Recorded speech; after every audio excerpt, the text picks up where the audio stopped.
सरन्यायाधीश भूषण गवई यांच्या हस्ते आणि मुख्यमंत्री देवेंद्र फडणवीस यांच्या प्रमुख उपस्थितीत रत्नागिरीतल्या मंडणगडमध्ये दिवाणी आणि फौजदारी न्यायालयाच्या नव्या इमारतीचं उद्घाटन।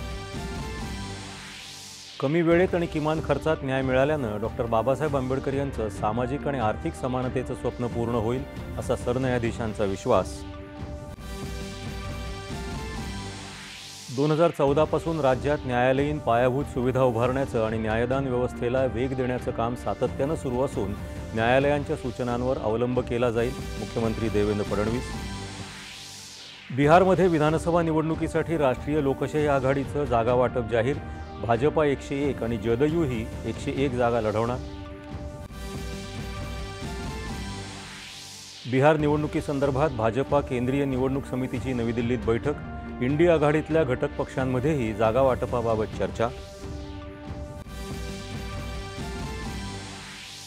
गाझा शांतता कराराविषयी इजिप्तमध्ये उद्या होणाऱ्या शिखर परिषदेला अमेरिकेचे राष्ट्राध्यक्ष डोनाल्ड ट्रम्प आणि इजिप्तचे राष्ट्राध्यक्ष अब्देल फतेह अल सिसी यांच्यासह अनेक जागतिक नेते राहणार उपस्थित।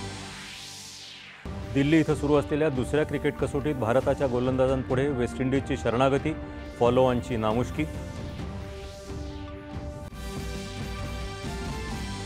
महिला विश्वचषक क्रिकेट स्पर्धेत भारताचं ऑस्ट्रेलियासमोर 331 धावांचं आव्हान, स्मृती मंधाना आणि प्रतिका रावल यांची अर्धशतकं।